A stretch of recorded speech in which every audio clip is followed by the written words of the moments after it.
ბუნებით ადამიანი უფრო მიდრეკილი არის შფოთვის უფრო მარტივად და სწრაფად განცდისკენ. მიზეზები ასე ზედმიწევნით ზუსტად არ ვიცით, ხო, მიზეზი არც ცალსახად მემკვიდრულია, მემკვიდრული წინასწარმეტყველებები, არც მხოლოდ გარემოს ზემოქმედებაა და არც მხოლოდ ფსიქიკური მოწყვლადობა. აი ესეთი სტილის საკვიატებებიც რო აქვთ ხოლმე ფიქრების ფორმით, აი მაგალითად თუ ეხა პირობითად 1000-მდე არ დავითვლი, ჩემი რომელიმე ოჯახის წევრს რაღაც დაემართება და მსგავსი დებულებები, რომელსაც თვითონვე აწესებენ საკუთარ თავთან.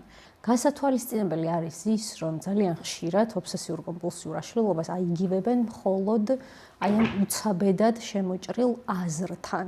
მოგესალმებით, თქვენ უყურებთ პოდკასტს „100 ფსიქოლოგიური ტერმინი“, რომელსაც წარმოგიდგენთ მე, მარიამ ნოზაძე. ჩვენ წერთ პოდკასტს ფასკუნჯი ფსიქოლოგიურ სივრცეში. დღეს ჩემი სტუმარია ანა ღვინიანიძე, რომელიც არის კოგნიტურ-ბიჰევიორული თერაპევტი. მადლობა ანა მოსვლისთვის. მადლობა მოწვევისთვის. დღეს განვიხილავთ და ვისაუბრებთ ობსესიურ კომპულსიურ აშლილობაზე, რის გაშლაშიც და ასე ვთქვათ, ფართოდ გაანალიზებაშიც ანა დამეხმარება. რო დავიწყოთ იმით, რას ნიშნავს ზოგადად დეფინიცია, რომ განვარგავთქვათ ამ ტერმინის. კარგი, პირველ რიგში მართლაც უკეთესია, რომ განვარტოთ ეს რას ნიშნავს და რას მოიაზრებს ზოგადად ეს ცნება. ეს ცნება შედგება ორი კომპონენტისგან, როგორც თვითონ დასახელებაში ამოცემული, ეს არის ობსესიები და კომპულსიები. არსი მდგომარეობს იმაში, რომ ჩვენს ცნობიერებაში, იმ ადამიანის ცნობიერებაში, ვისაც ეს მდგომარეობა აქვს და ავლინდება, უცაბედად იჭრება აზრები, რომელსაც თან ახლავს ძალიან ძლიერი შფოთვა. როგორც წესი, ეს აზრები, ამ აზრებს, ხო, ეს ადამიანი განიცდის როგორც უნებლიეს და თავსმოხვეულს. თუმცა ამავდროულად გასათვალისწინებელია ის, რომ ადამიანი ხვდება იმას, რომ ეს არის მისი ცნობიერების ცხოველქმედების შედეგი. ანუ ადამიანს არ აქვს იმის განცდა, რომ ეს აზრები სხვამ ჩაუნერგა, ან ასე შემდეგ და ასე შემდეგ, ხო? აი ამ აზრების თანმხლები ძალიან ძლიერი ხშირ შემთხვევაში შფოთვისგან გათავისუფლებისთვის ადამიანს შემუშავებული აქვს რაღაც განსაზღვრული მოქმედებები, რომელსაც სხვაგვარად ეწოდება კომპულსიები. გასათვალისწინებელი არის ის, რომ ძალიან ხშირად ობსესიურ კომპულსიურ აშლილობას აიგივებენ მხოლოდ აი ამ უცაბედად შემოჭრილ აზრთან. და ეს არის ძალიან მცდარი წარმოდგენა ობსესიურ კომპულსიურ აშლილობაზე. ზოგადად ობსესიური, ანუ დაჟინებული და აკვიატებული შეიძლება გახდეს ნებისმიერი ფსიქიკური განცდა.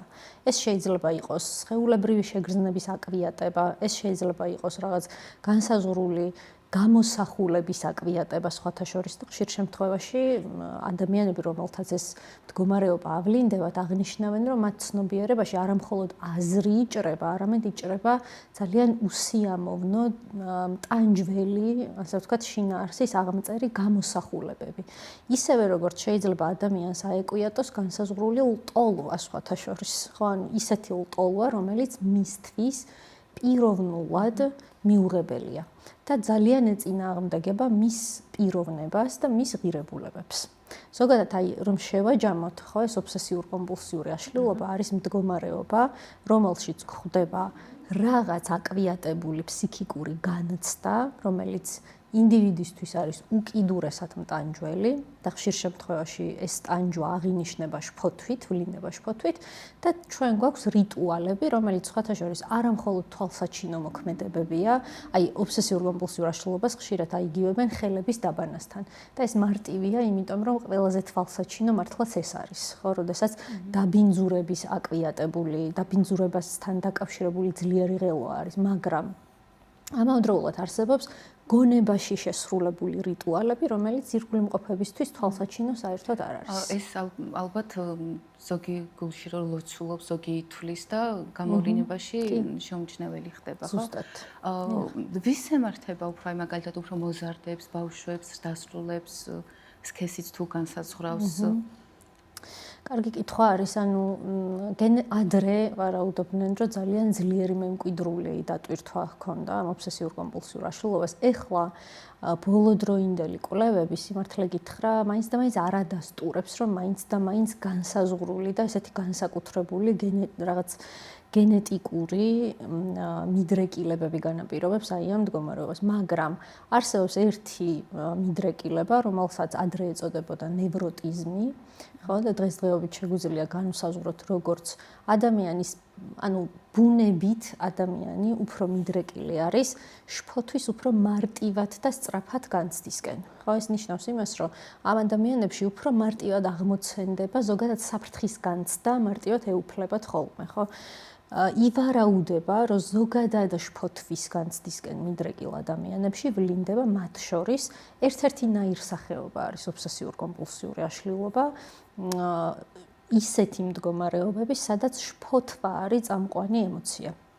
როგორც წესი, რაც შეეხება ასაკობრივ ჯგუფს, ნებისმიერი ასაკის, მათ შორის ბავშვებშიც ვლინდება, დაახლოებით 4-5 წლის ბავშვებშიც ვლინდება, თუმცა გამოვლინებები ამ შემთხვევაში შეიძლება უფრო რთულად მოსახელთებელი იყოს, მაგრამ როგორც წესი, პირველი ესეთი მსუყე ეპიზოდი, ხო, ვლინდება 13-დან 15 წლამდე ასაკის ადამიანებში. უბრალოდ განსხვავება არის ის, რომ რამდენადაც მე მახსოვს, ოდნავ გვიან ვლინდება გოგონებში, ვიდრე ბიჭებში და მეორე ძალიან ესეთი მსუყე ეპიზოდი ასევე არის დაახლოებით 22-დან 25 წლის ჩათვლით.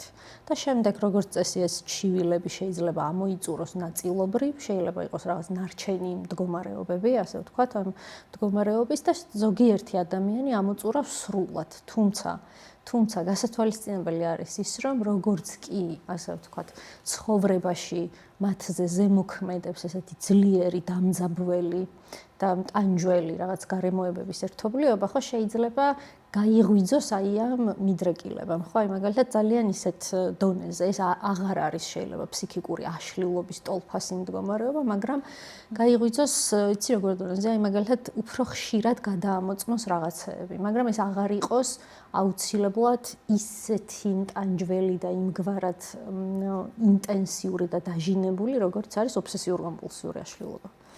დიაგნოზის დასმაზე მინდა დაგისვა კითხვა, ადრე მიიჩნეოდა, რომ ბიჭების შემთხვევაში 19 წლამდე არის მეოდა ეს დიაგნოზი და გოგონების შემთხვევაში როგორც თქვი, უფრო მოგვიანებით ხდება ხოლმე და ეს რამე შეიცვალა უფრო თანამედროვეობაში თუ ისევ ეს რჩება? ეს უფრო ფსიქიატრების კომპეტენცია, თუმცა როგორც მე ვიცი, ამას გეტყვი. ობსესიურ-კომპულსიური აშლილობის დიაგნოზი არ არის შეზღუდული ასაკით, იმიტომ რომ ბავშვებსაც შეიძლება გამოავლინდეთ, მოზარდებს აავლინდებათ კიდეც და რა თქმა უნდა ზრდასრულებსაც. რასაც შენ გულისხმობ, ხო, ეს უფრო ეხება ხოლმე პიროვნების აშლილობის დიაგნოზებს, როდესაც ადამიანები, ფსიქიატრები ხშირ შემთხვევაში ერიდებიან იმას, რომ მანამ სანამ პიროვნება სრულად, ასე ვთქვათ, არის ჩამოყალიბებული, თუმცა ხა უკვე 25 წლამდე, იგულისხმება, რომ 25 წლამდე ვყალიბდებით, ესე დასრულებული არასდროს შეიძლება ადამიანი არ არის, თუმცა მეტნაკლებად ამოწურულია ჩამოყალიბების პროცესი. ხო, ამიტომ 19 წლამდე ერიდებიან, რომ დასვან პიროვნების აშლილობის დიაგნოზები და არა ობსესიურ-კომპულსიური აშლილობის, რომელიც ითვლებოდა თავის დროზე ნევროზად, ეგრეთ წოდებულ, აკვიატებულ მდგომარეობათა ნევროზად. ანა, იმასაც რო შევეხოთ, რამ შეიძლება გამოიწვიოს ეს აშლილობა? და რამე თუ არსებობს, თქვათ, თადარიგის დაჭერა თუ შეიძლება თავიდან ასაცილებლად. პრევენციული გზა თუ არის. კარგი კითხვა. სინათლე გითხრა, ცალსახა პასუხი არ არსებობს. მოდი პირველ ნაწილს რო გავცე, ხო? პასუხი მიზეზები ასე ზედმიწევნით ზუსტად არ ვიცით, ხო? მიზეზი არც ცალსახად მემკვიდრულია, მემკვიდრული წინასწარ-განწყობები, არც მხოლოდ გარემოს ზემოქმედებაა და არც მხოლოდ ფსიქიკური მოწყვლადობა. მაგრამ სავარაუდოდ ეს არის რაღაცა ცვლადების ურთიერთქმედების შედეგი. ზოგადად, ხო, ეს შეიძლება იყოს მემკვიდრული წინასწარ-განწყობა შფოთვის განცდისკენ, შფოთვის განცდის მზადყოფნა, ასე ვთქვათ, უფრო მეტად იყოს გამოხატული. გარდა ამისა, ამას შეიძლება დაემატოს უკიდურესად ხისტ წესებზე დაფუძნებული აღზრდა, ხო, მათ შორის არის სხვათა შორის, აი უკიდურესად მორალური სიწმინდის შეიძლება ასე ითქვას, ხო, მორალური სიწმინდის, აღზრდა, რომელიც ითხოვს ინდივიდისგან უშეცდომობას მორალური თვალსაზრისით. ეს საფუძვლად უდევს, საფუძველს კი არ უდევს, უბრალოდ აძლიერებს საბოლოო ჯამში აი იმ მიდრეკილების გამოხატვას, რომ როდესაც მე უკიდურესად, ასე ვთქვათ, დატვირთული ვარ, ხო, პასუხისმგებლობის განცდით, აი ობსესიურ-კომპულსიურ აშლილობაში ერთ-ერთი მაგალითად შემნარჩუნებელი არის ის, რომ მე ღრმად ვარ დარწმუნებული იმაში, რომ ის ყველაფერი, ანუ ის მაგალითად უბედურებები და ასე შემდეგ და ასე შემდეგ რაც ხდება, ხო? ეს ჩემი პასუხისმგებლობაა. ზოგადად, ანუ ცოტა თავსატეხი იმაში მდგომარეობს, რომ ეს ფსიქიკური აშლილობა და მთელი ეს ფსიქიკური მდგომარეობა ადამიანს აძლევს ძალაუფლების განცდასაც, ანუ იმის განცდას, რომ მე შემიძლია ვიმოქმედო ჩემს ცხოვრებაზე, იმიტომ რომ სხვა სივრცეებში, ანუ ჩემი ძალაუფლების, ანუ ზემოქმედების უნარი არის დათრგუნვილი. ზოგადად და ასე ვმართავ საბოლოო ჯამში, ანუ ეს აშლილობა არის სხვათა შორის ძალიან ხშირად ერთადერთი რაღაცა, რისი მართვაც შეუძლიათ პაციენტებს და აქედან გამომდინარე, როდესაც ცოტა გადავუხვია, მაგრამ საინტერესო რაღაცას ვამბობ, ეს არის ის, რომ როდესაც შენ აანალიზებ, ძალიან ესეთი მარტივი სავარჯიშოა ერთი შეხედვით, როდესაც ჩავუღრმავდებით ხოლმე ესეთ კითხვას ვსვამ ხშირ შემთხვევაში, რომ თუ კი შენ განიკურნე აი ამ ფსიქიკური მდგომარეობისგან, აი რომ წარმოიდგინო, რომ ერთ მშვენიერ დღეს აილაგმა ეს ჩივილები და საერთოდ აღარ არის. ან რომ წარმოიდგინო, რომ საგრძნობლად უმჯობესდება შენი მდგომარეობა, ხო? რა მოხდება ასეთ შემთხვევაში, ანუ რას დაკარგავ და რას შეიძენ. შენაძენი როგორც წესი უფრო მარტივი და რა თქმა უნდა ზედაპირზე დევს, რომ ანუ შფოთვისგან გავთავისუფლდები, ეს ტანჯვა აღარ იქნება და ასე შემდეგ და ასე შემდეგ, ხო? სინამდვილეში როდესაც დანაკარგებს ვიკვლევთ, აუცილებლად აღმოაჩენ ხოლმე ერთ ძალიან გავრცელებულ რაღაცას, რომ ვერც კი წარმომიდგენია ხშირად ამ ფსიქიკური აშლილობის გარეშე როგორ ვიცხოვრო. იმიტომ რომ ძალიან ხშირად აი ამ ფსიქიკური აშლილობის ირგვლივ მთელი სისტემაა თავმოყრილი, მაგალითად ოჯახი, რომელსაც ვეუბნები, რომ აბა შენ გარეცხე, კარგად ის ყველაფერი რაც უნდა გაგერეცხა, არ გინდობი, ხო? მეთვალყურეობ პირდაპირ ვთქვა, ხო? მათ ქცევებს. აი მაგალითად მე შეიძლება ამითი ამ ფსიქიკური აშლილობით საზღვრები დავაწესო. ძალიან მიჭირდეს ის საზღვრების დაწესება, რომ აი შენ ჩემს ლოგინზე არ დაჯდე, იმიტომ რომ მე მეშინია დაავადების, მაგრამ სინამდვილეში ვერ გეუბნები იმას, რომ მე არ, ანუ სივრცე მჭირდება. ჩემი სივრცე მჭირდება საბოლოოდ. ხვდები რა ვსაუბრობ? ანუ ძალიან საინტერესო სისტემა აქვს ზოგადად ამ მდგომარეობას რატომ არ ჩუმდება, რისთვის არსებობს საერთოდ, ხო? და ხშირად არის ხოლმე რომ ადამიანებს ჰგონიათ, რომ ადამიანს მოსწონს ეს ტანჯვა. და საბოლოო ჯამში არავითარ შემთხვევაში, იმიტომ რომ ეს არის უკიდურესად მტანჯველი მდგომარეობა და არ მინახავს ადამიანი, რომელსაც მოსწონს, ხო? აი ეს თვითონ ეს ტანჯვა, თუმცა ეს ჩივილები, რომელიც მას აქვს, ხო? ეს არის მისთვის რაღაცა უსაფრთხოების დაპირება, ასე ვთქვათ, და ამიტომ უჭირს მას განკურნება. მეორე კითხვაზე არ არსებობს ესეთი ცალსახა პასუხი საბოლოო ჯამში და აქედან გამომდინარე, მაინც თავს შევიკავებ. მაშინ რომ ვისაუბროთ, როგორი ნაწილობრივ შეეხე უკვე ამასაც, რა ფორმებით ვლინდება და ოჯახის წევრს როგორ შეუძლია დადებითი როლი შეასრულოს გამოჯანმრთელებაში. შინაარსობრივად არის ძალიან მრავალფეროვანი ობსესიურ-კომპულსიური აშლილობა. არსებობს ობსესიურ-კომპულსიური აშლილობის შესაფასებელი ინსტრუმენტი, რომელსაც ჰქვია Yale-Brownis ობსესიურ-კომპულსიური აშლილობის სკალა. ეხლა რატო ვახსენებ ამ სკალას, ამასაც ვიტყვი, ხო? ვახსენებ იმიტომ, რომ ამ სკალის ერთ-ერთი ნაწილი, ამ შეფასების ინსტრუმენტის ერთ-ერთი ნაწილი არის ზუსტად ძალიან დიდი ჩამონათვალი. ანუ ერთი მხრივ შინაარსების თუ რას შეიძლება ეხებოდეს ზოგადად ეს აკვიატებები და მეორე მხრივ რიტუალური ქმედებებისაც, ხო? ეს აკვიატებები ხშირად შეიძლება ეხებოდეს დაბინძურებას, ანუ შფოთვას იმასთან დაკავშირებით. ანუ როგორც ფიზიკურ, ისე გონებრივ დაბინძურებას, კი, ასევე სხვათა შორის კი, ძალიან საინტერესო ფორმა არის, სხვათა შორის რასაც შენ აღნიშნავ ახლა, რომ განცდა იმისი, რომ მე დამაბინძურა მაგალითად ვიღაცის სიტყვამ, ვიღაცის გამოხედვამ და ასე შემდეგ. შუდი სიტყვები თქვა, შესაძლოა მან იფიქროს, რომ ისი გონება ბინძურდება ამით და რას აი ამაში მე რას სწავლენენ ხოლმე. ამ შემთხვევაში, რო ვთქვათ, ანუ არის ეს ძალიან ესეთი, როგორ გითხრა, სისტემა, კი, ნამდვილად ესეთი, ანუ ძალიან განსაკუთრებულია შინაარსობრივად ზოგადად ჰგავს ერთმანეთს ძალიან ბევრი ადამიანის აკვიატება. მაგრამ აი იქ რაღაცა მსჯელობები, რომლებიც მიმდინარეობს, მაგალითად, რომელიც ასევე ცნობილია, როგორც აკვიატებული ცოხნა, ანუ ღეჭვა, თვითონ მსჯელობები მიმდინარეობს და ეს მსჯელობები თავის მხრივ წარმოადგენს რიტუალს. აი ამ აკვიატებული აზრების პასუხად განცდილს, ხო? რომ აი თვითონ აკვიატებას აქვს იცი როგორი, ანუ ცოტა იმაში ენობრივად რო სწორად ჩამოვაყალიბოთ, აკვიატება რა არის? აკვიატება ყოველთვის არის ვაითუ ასე ვთქვათ, ფორმატში ჩამოყალიბებული აზრი. ანუ ვაითუ დავბინძურდე, ვაითუ დავსნებოვნდე, ანუ ვაითუ რაღაცა შემთხვათ ჩემს მშობლებს, ჩემს ახლობლებს და ასე შემდეგ, ხო? და არის რელიგიური აკვიატებების ძალიან დიდი ჯგუფი, მაგალითად, ხო? ეგრეთ წოდებული რაღაცა უხამსი აკვიატებები, ხო? და აქაც შფოთვა ძირითადად არის ის, რომ ვაითუ მოვხვდე მაგალითად ჯოჯოხეთში. ვაითუ ღმერთი გავანაწყენო მაგალითად აი ჩემი აზრებით და ასე შემდეგ ანუ და აი ესეთი სტილის აკვიატებებიც რო აქვთ ხოლმე ფიქრების ფორმით აი მაგალითად თუ ეხა პირობითად 1000-მდე არ დავითვლი ჩემი რომელიმე ოჯახის წევრს რაღაც დაემართება და მსგავსი დებულებები რომელსაც თვითონვე აწესებენ საკუთარ თავთან ესეც როგორც მე ვიცი საკმაოდ გავრცელებული არის ოღონდ ეს ალბათ არ ვლინდება და მათ გონებაში და ფიქრის დონეზე მიმდინარეობს ეხა შენ საუბრობ იმაზე რომ რიტუალი ამ შემთხვევაში სრულდება გონებაში. ანუ თვალსაჩინო რიტუალი არ არის. თვალსაჩინო გულისხმობ გარედამკვირვებლისთვის თვალსაჩინო არ არის, თორე ეს ადამიანები თვითონ აღწერენ ამ რიტუალებს, შეუძლიათ ამ რიტუალების მოხელთება, იმიტომ რომ წერს ლტოლვა რიტუალის შესრულების ლტოლვა იმდენად ძლიერია, ხო, რომ ძალიან რთულია რიტუალი ხელიდან დაგისხლტეს. მეცაც გეტყვი, უფრო აკვიატებული აზრები უსხლტებათ ხელიდან, ვიდრე რიტუალები.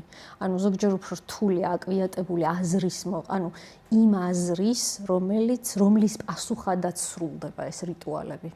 ხო, რომ ზოგადად რიტუალის ეს სქემა დიდად არ აქვს აკვიატებებს, ეხა შენ რაც თქვი, რომ აი ამას თუ არ გავაკეთებ ეს მერე, როდესაც გადმოსცემს ადამიანი, აკავშირებს ორ ნაწილს ერთმანეთთან, თორე სქემა აქვს, როგორ იცი, რაღაც აზრი შემოიჭრება, ან გამოსახულება შემოიჭრება, ხო, რაღაცა უკიდურესად ისეთი ძლიერი შფოთვის აღმძვრელი, მაგალითად და იქვე არის რიტუალური ქმედებების რაღაცა წყება, რომელიც უნდა მაგალითად რიტუალური ქმედება შიგნით, ანუ გონებაში შესრულებული რიტუალური ქმედება შეიძლება იყოს ის, რომ აი ამ გამოსახულებას ესე წითელ ხაზს უსვამ. მაგალითისთვის ეს შეიძლება იყოს რიტუალური ქმედება, ხო? გონებაში შესრულებული რიტუალური ქმედებების შეწყვეტა გაცილებით უფრო რთული არის, რა თქმა უნდა, ვიდრე იმ ქმედებების, რომლებიც ვლინდება არაწარმოსახვით სივრცეში, არამედ ესე, ანუ თვალსაჩინოდ. ბატონო, განკურნების გზებზეც რო ვისაუბროთ და რამდენად შედეგებზე. მაგალითად, ჩემი გამოცდილებაც რო გაგვიზია, რომ ხო, მაგაზე საუბარი ყოველთვის მიჭირს ხოლმე, იმიტომ რომ საკმაოდ ჩახლართული მდგომარეობა, ამოდი ესე ვიტყვი. და რომ წარმოიდგინო, ეს მდგომარეობა არის ზედაპირზე, რაც ტივტივებს. ის, რაც ამ მდგომარეობას ინარჩუნებს, ხო? იგივე ადრეული ბავშვობის გამოცდილებები და ასე შემდეგ და ასე შემდეგ, ყველაფერი მოქცეულია აი ამ მდგომარეობაში, ასახულია ამ მდგომარეობაში ერთი მხრივ, მაგრამ მეორე მხრივ მოქცეულია ამ მდგომარეობის მიღმა. და როდესაც ადამიანი შენთან მოდის ძალიან მკაფიოდ გამოხატული ტანჯვით და მას უბრალოდ აქვს დაკვეთა, რომ ეს აზრები მომაშორე, ხო? საბოლოოდ, რა თქმა უნდა, ძალიან ისეთი არის, როდესაც თანაგრძნობა თანაგანცდის უნარი გაქვს, ბუნებრივია სრულიად გესმის ამ ტკივილის და ამ სურვილისაც. როგორც წესი, სიმართლე გითხრა, იმდენად ძლიერი შემნარჩუნებელი ცვლადები არის ხოლმე, ხო, რომ თერაპიული მკურნალობა ზოგადად ფსიქოთერაპიით, ხო, საკმაოდ ხანგრძლივი დროის მანძილზე მიმდინარეობს საბოლოოდ. ასევე აღსანიშნავი არის და ეს უნდა აღვნიშნო აუცილებლად ფსიქიატრების ჩართულობის აუცილებლობა ამ ფსიქიკური მდგომარეობის მართვაში. იმიტომ რომ ეს მდგომარეობა განსაკუთრებით მაშინ, როდესაც ის ფესვგადგმული არის და ადამიანის არსება და არსებობა საერთოდ გაჟღენთილია ამ მდგომარეობით, როგორც წესი, საჭიროებს ხოლმე მედიკამენტურ მკურნალობას. ამას განსაზღვრავენ ფსიქიატრები. საბოლოოდ, შედეგები ძალიან ხშირად არის ხოლმე ის, რომ მდგომარეობა საგრძნობლად მსუბუქდება თუმცა თუ შემნარჩუნებელი ცვლადები, ანუ შემნარჩუნებელი ცვლადები გულისხმობ რას? თუ ოჯახის მონაწილეობა, ასე ვთქვათ, არის ძალიან ჩართულები თუ არიან და ასე შემდეგ და ასე შემდეგ, ხო? თუ ოჯახი თვითონ ვერ ძლევს რაღაც ისეთს, რაც თავის მხრივ ამ ფსიქიკური მდგომარეობის შემნარჩუნებელი არის. და ამით ვეხმაურები შენს კითხვას, რომ რა შეიძლება გააკეთონ ოჯახის წევრებმა, ხო? ძალიან რთულია სრულად აილაგმოს ეს მდგომარეობა. ანუ რაღაცის დათმობა შეუძლია ადამიანს დანამდვილებით, განსაკუთრებით მაშინ, როდესაც ამ მდგომარეობაში გაჩერების ტკივილი აღემატება საბოლოოდ იმ სარგებელს, ხო, სარგებელს კი არა, იმ უსაფრთხოებას, სარგებელში ამას გულისხმობ უსაფრთხოების განცდას, რომელსაც ეს მდგომარეობა აძლევს. ყოველ შემთხვევაში ადამიანს აქვს ეს განცდა, რომ ეს მდგომარეობა უზრუნველყოფს ამ უსაფრთხოებას, იმ რაღაცა მოვლენებისგან დაცულობას, რომელიც მის ცნობიერებაში იჭრება, ხო?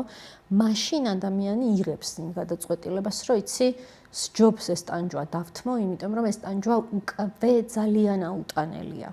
მაგრამ ხშირად, როდესაც ეს არის წარმოდგენილი ესეთი მსუბუქი სახით, ხო, ადამიანი საკმაოდ ხანგრძლივი დროის მანძილზე ებღაუჭება ამას. ოღონდ ახლა აქ მინდა ერთი რაღაცა დავამატო, რომ არავითარ შემთხვევაში ეს არ არის იმისი მტკიცება, რომ მზადყოფნის შექმნა შეუძლებელია. ანუ კურნების მზადყოფნა ზოგადად ცალკე საკითხია, როგორ ვქმნით ამ ყველაფერს. ანუ აი ამ ფსიქიკურ აშლილობასთან დამშვიდობების მზადყოფნას. რომ ეს აღარ იქნება ჩემს ცხოვრებაში, რა მჭირდება იმისთვის, რომ ეს აღარ იყოს ჩემს ცხოვრებაში და როგორ მოვემზადო ამის დათმობისთვის. ზოგჯერ იწყება კურნება არაუშუალოდ ამ ჩივილებზე მუშაობით, არამედ მზადყოფნის შექმნით. რაც გულისხმობს ძალიან ბევრ რაღაცას. გულისხმობს უნარიანობის განცდის უზრუნველყოფას, ხო? აი მაგალითად ზოგჯერ აღმოჩნდება ხოლმე, რომ აი ამ აკვიატებული მდგომარეობებისგან გამომდინარე, ხო, ადამიანი ყოველდღიურ ამოცანებს ვერ უმკლავდება და შესაბამისად მას უნარიანობის განცდა არ აქვს, ხო? ამიტომ ჩვენ გვჭირდება, რომ რაღაცა სხვა გაჩნდეს მის ცხოვრებაში, რისი ხათრითაც, ასე ვთქვათ, ის იტყვის იმას, ანუ მოემზადება იმისთვის, რომ იცი მე შენ აღარ მჭირდები. ანუ თვითონ ობსესიურ კომპულსიურ აშლილობაზე მაქვს საუბარი. მადლობა, ანა. არაფერს. დასასრულისკენ ერთ კითხვასაც დაგესვა, მაგალითად, ვის უნდა მიმართონ, ან სად უნდა მივიდნენ ოჯახის წევრები, რომლებიც ატყობენ, რომ ობსესიურ კომპულსიური აშლილობის ნიშნები აქვთ მათ ოჯახის წევრებს. ესეც რომ რჩევა სახით გაუზიაროთ. ეს კარგი კითხვა არის, იმიტომ რომ ძალიან ხშირად თვითონ ოჯახის წევრების უმრავლესობასაც სჭირდება ფსიქოთერაპია. სინამდვილეში უბრალოდ თითქოს ეს ერთი ადამიანი, რომელსაც გამოავლინდა ეს ობსესიურ კომპულსიური აშლილობა, ხო, თითქოს იკრებს ყველა სატკივარს, ასე რომ ვთქვათ, ანუ ეს ჩივილი მარტივად რო აგიხსნათ, ხო, ყველა სატკივარის ანარეკლია. ეს არ არის მხოლოდ ერთი ადამიანის ჩივილის, უბრალოდ ერთი ადამიანის ტკივილის და ტანჯვის ანარეკლი. თვითონ იმისი ანარეკლიც არის ეს ოჯახის წევრები ერთმანეთზე როგორ მოქმედებენ და ერთმანეთთან როგორ ურთიერთქმედებენ, ხო? ამიტომ სისტემური მიდგომა საერთოდ ყველაზე გამართლებული არის ხოლმე. ამიტომ სასურველი სიმართლე რო გითხრა და მადლობა ამ კითხვისთვის, ბოლო კითხვისთვის არის ის, რომ დავფიქრდეთ, ანუ ჩვენ როგორ ანუ რა ტიპის წვლილი შეგვაქვს აი ამ ადამიანის სირთულეებში, ხო? იმიტომ რომ ზოგჯერ შეიძლება ზრახვა ძალიან კეთილშობილურია, თუმცა გაუცნობიერებლად ჩვენ ვმონაწილეობთ ამ ფსიქიკურ მდგომარეობაში. ამიტომ ძალიან კარგი არის ხოლმე, როდესაც ოჯახის ერთ წევრს ავლინდება მსგავსი მდგომარეობა, ხო?